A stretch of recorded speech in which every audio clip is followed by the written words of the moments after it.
Before we begin, thank you very much to All Hail Armada Hot Shot repaint version for joining the Patreon campaign. Thank you very much. I appreciate that. I appreciate you making me shout out the correct Hot Shot. At least the color scheme works. At least it looks nice. It's 2 in a row. You better not start another streak on me. I swear. I swear. I'm not gonna do anything, but you know, like I'm gonna stare at you. I'm gonna stare at you. Quick reminder, my contest is almost over. If you want to get in on the chance to own over $100 worth of YOLO Park model kits for free, please check one of my previous videos for instructions on how to enter. The deadline is very, very close upon us, and this time I actually am going to have a winner. I better have a winner this time. So that is going on, so please, if you have not participated, please do so. I'm trying to give away stuff. Okay, it is News Roundup Day, and we've got a ton of weird stories. We got a ton of weird ones for you, but we'll try to be as quick as possible, because a lot of this is just kind of like, well, we've kind of seen that before, and now it's just a nice chance to revisit them. So we're going to start with the brand new toys for Transformers 1, and this is the typical one-step stuff, except it's not. So a lot of this stuff is actually in reverse. We are kind of used to, like, the one-step change. Like, if you look at the package shot of Bumblebee here, you'll think to yourself, oh, it's the Switchblade style, like, auto transformation. Here's the fun part. It's going in reverse. It's actually spring-loaded, so the robot mode flips into the vehicle mode, and the vehicle to robot is manual. 1, I like that better, and 2, being spring-loaded is so much nicer. So that's a nice thing to see. And these are the cog changers, by the way. That's what they are called. Arachnids, alt mode, I assume confirmed to just be a spider and not a helicopter. Either way, she kind of looks fun. You know, like a little quick robot that just kind of like snap changes into a little spider. That's actually kind of cool. This might be her first fun toy. I'm just going to say. And we also confirm a Wheeljack in the movie with a very weird, very tall mouth plate. But apparently, yeah, Wheeljack's going to be in the movie, or they're just reusing a mold, one or the other. Actually, no, this looks completely new, now that I look at it again. So yeah, maybe we'll see him around. Yeah, they look like standard one-changer stuff, but the function of them is a little bit different, which is nice. Oh, and now we have the battling figures. Okay, so these are the robot battlers. The ones where, like, you just hang on to them and you can, like, flail them all around, things fly around. We've seen toys like that for a long time, to get them, just get little toys to combat each other. But this is a little bit different because these actually can transform, which is actually a cool little addition that we figured out we can do. So there's the Bumblebee, there is the Elita 1, it's actually a good look at her motorcycle mode. There's Megatron in his tank mode. There's a little discrepancy to actually pay attention to on him because his Decepticon symbol is now in the center of his chest rather than on his shoulder. Yeah, and also confirming, yeah, he is absolutely a tank, as if there was any doubt about that, but confirmation's nice. And there's the Optimus Prime, whose groin is very high up, I just noticed. And yeah, that's pretty much standard Prime. It's neat that they actually figured out how to make these things transform along with, like, all the spinning, flailing battle gimmicks these are typically known for. Putting them in a versus pack, I feel like, is a bit of a spoiler. But then again, it's Optimus Prime and Megatron. What did you expect? I don't know, they look a little bit more interesting than these toys typically tend to be, which is a cool thing to see. Also, confirmation on Sentinel Prime. This is the blue robot in the trailer is Sentinel Prime. He apparently has a very Dirge-esque jet mode, which I'm not entirely sure we're even going to see him transform in the movie, because he didn't have any kind of jet kibble on him in that one shot. So this might just be made up for the toy line. Either way, cool that we got the confirmation on who the character is. It's not Ultra Magnus, it's Sentinel. Yeah, like, no packaging for the individual releases, just the versus packs, which makes me think there might be, like, an Elita versus Sentinel on the way, too, or something. Speculation, and probably something I'm wrong about. But no, those are the new ones. We also have this. So this is the Power Flip Optimus Prime. This is a big, chunky gimmick figure, but it's a very interesting one. So here's your big, flashy super mode. There's your standard Optimus Prime mode. There is electronic lights in it, and here's all the things it does. So it does have the vehicle mode, a little bit messy, and there's the feet again. And then it has a very squat-looking Orion Pax that can grow up into Optimus Prime. And then Optimus Prime has a very much likely toy version super mode. It works with like the whole spin-around gimmick they did for the last night. They worked that in there. Obviously, the armor is very much Cyberverse style. He has a removable matrix on top of that. He does have this weird grow-up gimmick where you lift the torso and it becomes Optimus Prime. It's a lot of interesting stuff. There's like a lot of weird stuff going on with this toy.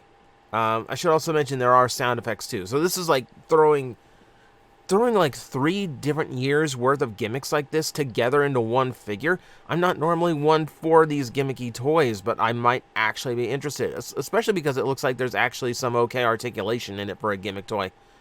If those knees can bend, I might be in. The ankles tilt. That's interesting for a gimmick figure. No confirmation on the knees. Oh well. It's still neat. Still neater than these tend to be. Okay. Let's look at some Generations toys. So the Mayhem Attack Squad we know is getting very close to release. So no surprise, in-hand shots of them have come up. Chop Shop again, still looking really, really good. Yeah, it's really nice to get him as an upgrade. And there we have Barrage as well. Barrage is still weird. The engineering on him and the visible gaps for his mushroom pegs and all that, that still is a little bit off-putting to me. So he's a little bit of an odd one, but it's nice to get all the Deluxe Insecticons out. There's the 3 that we have. And we know Venom does have a single release on the way thanks to the leaked list, so we will complete these. I'm still bothered by how much that panel does not close up around his head. That just seems like a very obvious miscue. Yeah, Chop Shop's looking fine, though. Chop Shop basically looks like he always did. Yeah, it's just cool to see all of them together. We're waiting for one more. Let's see. We have the rest of the Mayhem Attack Squad here. So this is the Doom and Destruction set. So, again, we've seen these before, but in hand we get a few new poses. We get to see the full range. Not that we didn't know what this mold could do already, but seeing Breakdown in full form is not a bad thing.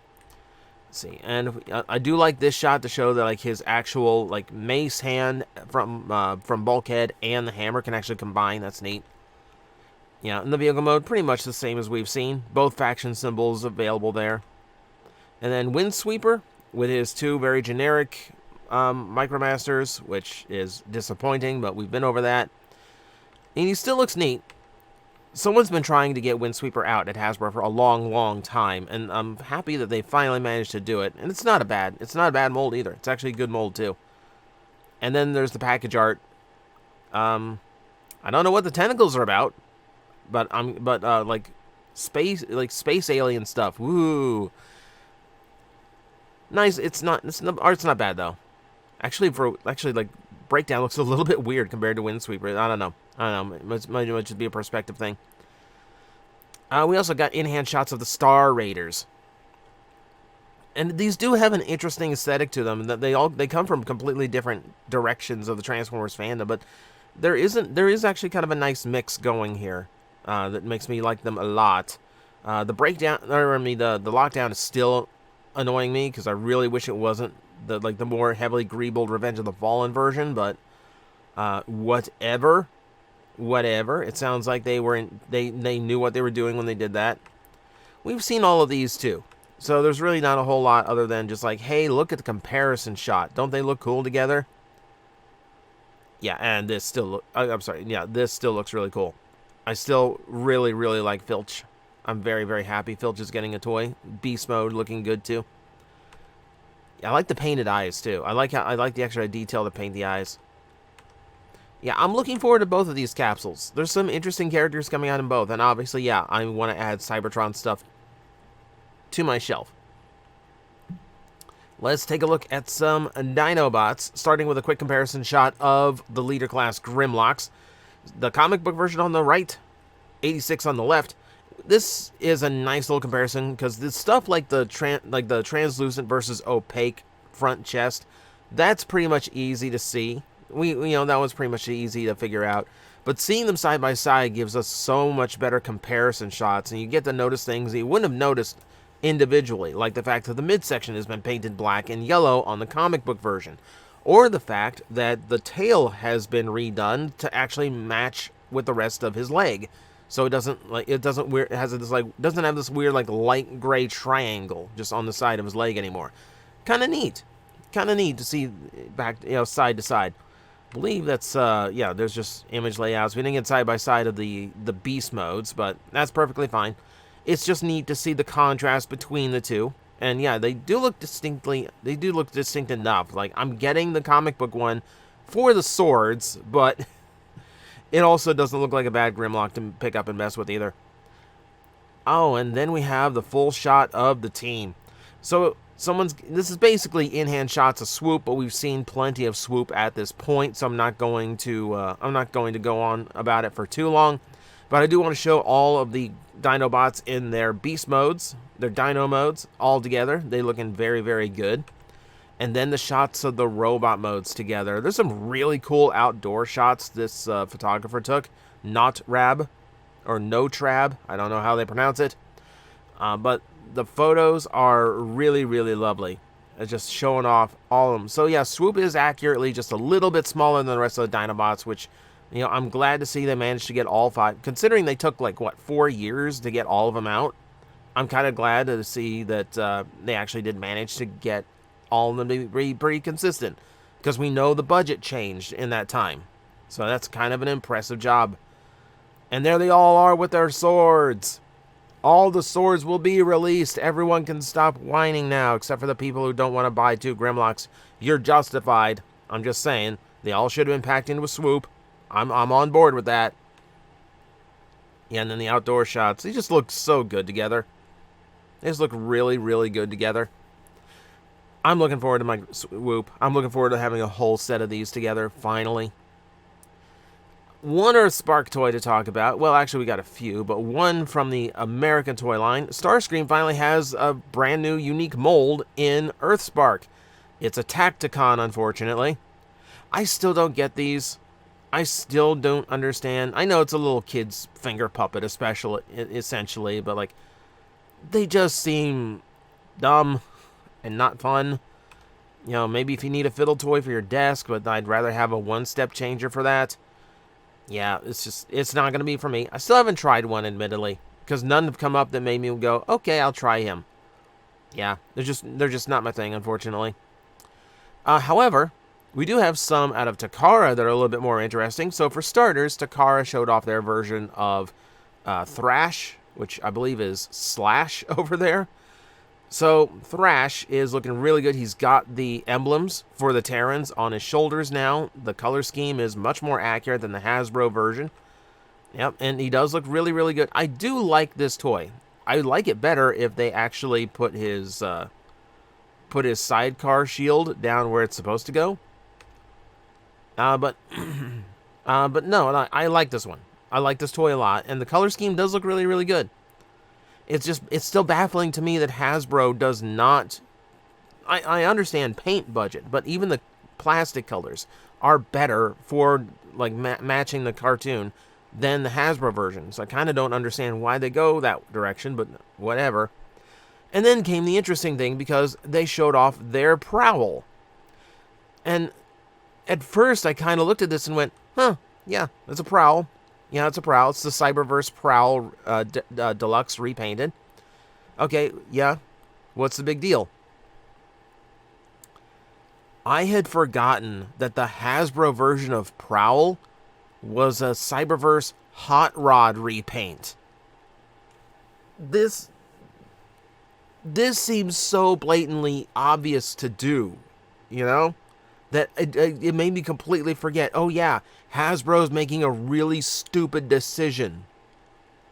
Hasbro's making a really stupid repaint instead of just using this Prowl toy that they already have. That's actually pretty good. And it does look good. It does look good in the blue and the white. It's a really nice looking Prowl. And it's not a bad Prowl figure either. What are you doing, Hasbro? What are you doing?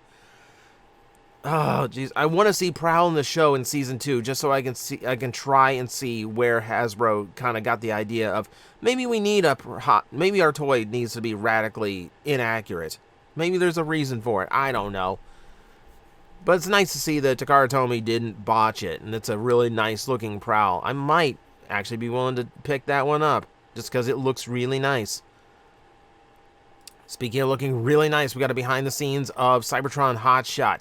As usual, not a whole lot to really say about the behind the scenes stuff. Just, you know, revealing the designer, essentially. Tomo-san from Takara Tomy did the figure. We don't really learn much more about that. We just get these really, really good in-hand shots of it. The toy is looking beautiful, looking very playable. I'm very happy with how this toy's turned out. It just makes me very, very happy. My favorite Hot Shot design. One of my favorite Cybertron designs, period. Getting a lot of love here. See, they showed off all the cyber keys as well. You can see them down there at the bottom. So we got 4 of these new micro cyber keys released, which is cool that they're making this weird return. Yeah, and yeah, I can't wait for this figure. I absolutely cannot wait. Oh man, oof. I'm a Cybertron fan. I am eating well. I am eating very well. You know, and then like just the mock-up of what they originally planned for it, which is obviously force tip. I just noticed that the accessory is listed as a force tip. Make it that way you will. I also note that they actually made sure that the height is scaled with Override, who is just half an inch higher. Cool that they actually make note of that. They did show that the wings were originally supposed to be translucent, but because they are mushroom pegged into the toy, translucent plastic would not work well, so they went with opaque red instead. Wish they were painted, but, you know, we got what we got. It still looks fine. And there, yeah, like the drawing mock-up of it. Yeah, this is like the cooler stuff of the behind the scenes, not the fluff pieces to hype up the toy, but it's like things like this where you get to see like how it's made. This is the kind of stuff I like. Now let's go into Hot Wheels, because Hot Wheels, it's still surreal to see like actual Transformer Hot Wheel toys being produced. Here's a really good shot of their Bumblebee that's coming out. You can see, the Mattel. A Bumblebee with both Hasbro and Mattel stamped on it. That's ridiculous to me. I also like that they did the RPM thing and actually had the robot sculpted on the underside with Bumblebee's head there. That's a really nice touch. Hot Wheels logo on the back of a Bumblebee. What are we doing? What are we doing? So yeah, really cool. Here's the not cool thing. Someone showed it off in package, which looks fine, looks good, and then they showed the case breakdown. Do you see Bumblebee?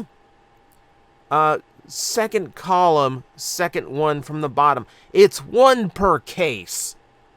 You're releasing something that Transformer and Hot Wheel fans are going to scramble for, and you're going to do it one per case. You're actually getting to release a like incredibly unlikely thing that is going to be universally popular, and you're only going to sell one per case. Are you stupid?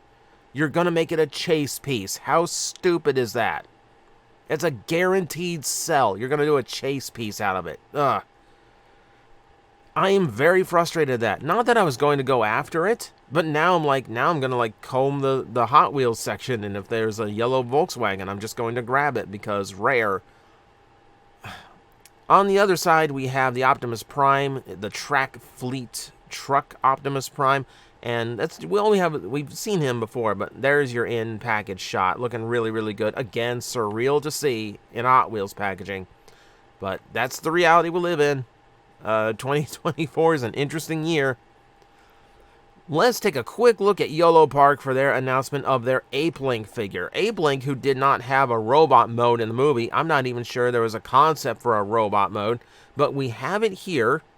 We do know that there is an Ape-Link toy coming from Hasbro thanks to leak listings, so it's likely that there was one intended for design, just never got used in the movie. It's a it looks like a retool of the Optimus Primal they did, but tons of extra detail, tons of extra layers to him, much more armored, much more weaponized as well. Yeah, this is a scary version of Primal. This is a very scary version of Primal. You know what it is? It's that subtle glow around the eyes. It's that little bit of bronze around the yellow eye that makes it look like they're glowing. That's actually a really cool, subtle effect.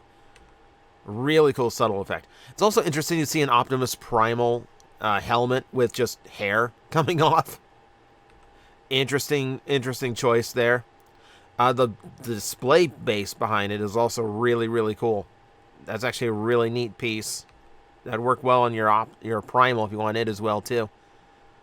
Yeah, it's just a really cool looking figure. Really cool looking. You know me. I like the Yellow Park stuff. I have no doubt this is going to be just as nice as the Primal I've already talked about on this channel. So, let's move on. Just real quick, there is a new poster for Transformers 1, just to make sure we talk about it. Nice shot of the characters before they get their transformation cogs. You know, still looking good. Megatron, a very clear image that shows us the shoulder and the fact that he already has a Decepticon emblem before Autobot emblems apparently exist. Curious. Very, very curious. Alright, some more silly stuff for the week, because we haven't had silly news stories in a while, so let's get some silly ones out there. Symbiote Studios announced the new set of their plushies, starting with a Hot Rod, appropriately cute. I know Proto Man's going to be after it immediately. There's an Ultra Magnus looking appropriately grumpy. You're not supposed to be cute. What are you doing? And then Rumble and Frenzy as a match set, which is nice. Don't ask which is which. You know what will happen. Just be happy they exist. Yeah, so it's a nice little wave. A little bit of year 3, a little bit of year 1. I like it. I like it a lot. GameStop showed off, or even like accidentally, because it's like in the background of this picture. But they showed off a brand new set of controllers from CandyCon. And these are designed after Hot Rod and Soundwave. And as opposed to the other Transformer controller we had just seen, where it's just like some printed generic graphics of Transformers, Barricade for some reason, and like a little Optimus Prime head in the corner. These are actually designed specifically to look like the characters. You have Hot Rod's flames on the top of the controller. You have Soundwave's cassette door. That's way better. That's way more clever. I like that a lot. I might be in the market for that, because I don't know, my PC controller is an Xbox 360 controller. It's been around a long time. So we'll see. We'll see. I might be in the market for a new one at this rate, because they both look really, really good. There's a scooter for Earthspark on the way. This was found in the UK, so I don't know if it's anywhere in the US yet, but yeah, a little fold-out kid scooter. Nothing big, but if you want something kind of weird and eclectic for Earthspark collectibles, there is one for you. And to wrap it up, one of those collabs I never really understand, but okay, if you want every aspect of your Transformers life to exist, you need a shaver. Well, these guys do. So Philips branded shavers for Optimus, Bumblebee, and Megatron being released in China based on Revenge of the Fallen. And I know it's an anniversary year for that movie. I don't care. That's a really, really weird pull in 2024 to make it Revenge of the Fallen. Especially because I think you could just do these in these designs and just say it's Optimus Prime, Bumblebee, and Megatron. And I don't think anyone's going to ask which version. I don't think anyone's going to care. But that's your weird stuff for the week, and that's your news roundup. A little bit long this time. We had a lot to talk about, but I hope you enjoyed. Thank you very much for watching. I will see you next time.